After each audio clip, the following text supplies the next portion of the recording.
আপনারা মতামত দিতে পারেন। আপনাদের এখন মতামতটা জনগণের উপর ছেড়ে দিতে হবে। আপনি 32-60 দেওয়ার কেউ না। মাহিন ভাইকে বলছি, আপনি 32 অযৌক্তিক বলে এটা নিশ্চয় করতে পারেন না। এটা জনগণের উপর ছেড়ে দেবেন, অযৌক্তিক না যৌক্তিক। আপনি এখানে সংসদ বানাতে পারেন না এটাকে। আপনাকে মনে করতে হবে আপনার সাথে আমিও কিন্তু এই শাহবাগের রাজপথে কিন্তু কোটা আন্দোলন করেছি। আমি 19 তারিখে এই স্বৈরাচারের দোসরের হাতে মার খেয়েছি। আমি 2 তারিখে আমাকে থানায় ধরে নিয়ে গেছে কোটা আন্দোলনের জন্য। আপনার মনে রাখতে হবে টান সামগ্রী করতে গিয়ে নাটোর থেকে 8 টান টান এসেছে আমাদের নামে। আপনাকে মনে রাখতে হবে ঢাকা লিমিটেড, ফরামগেটের লিমিটেড, আমরা কোটা আন্দোলনে আমি আরো নেতৃত্ব দিয়ে লিমিটেড বন্ধ করেছি।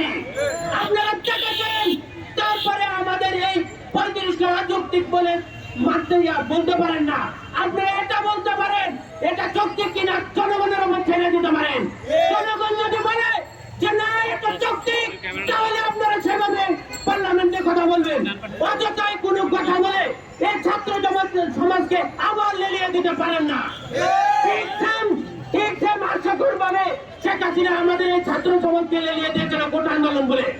এটাকে আপনাদের এই সামান্য সময়ে আপনার দায়িত্ব পাওয়ার পরে আপনারা এরকম অবহেলা হিসাবে আমাদেরকে দেখতে পারেন না।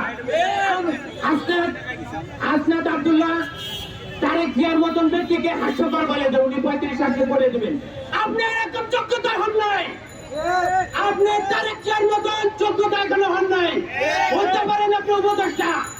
এইরকম ভাবে কারো কথাকে আপনি হাস্যকর করতে পারেন না। আপনারা যেভাবে করতেছেন দেশের জনগণ কিন্তু দেখছে, এর হিতে বিপরীত হতে পারে। আপনাদের বলি দায়িত্ববান নিলে দায়িত্ব ভালোভাবে নেবেন, জনগণের অধিকার নিয়ে কথা বলবেন। নিজের সংসদ বানাবেন না, নিজেকে সংসদ তৈরি করবেন না। আপনারা আপনাদের মতন আমি একটা কথা বলি, আপনারা যখন আপনারা এই কোটা আন্দোলন করেছেন তখন আপনাদের একটা স্লোগান ছিল মেধা না কোঠা, মেধা মেধা।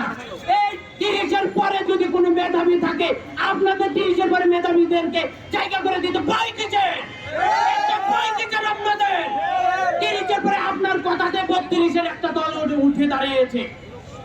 আপনাদের কথাতে ঢাকা বিশ্ববিদ্যালয় 32-এর দল একটা উঠে আসছে। এটা বড় ধরনের একটা বৈষম্য। এই বৈষম্য রুখে দাঁড়ানোর জন্য গোটা বাংলাদেশে কিন্তু আমাদের কমিটি আছে।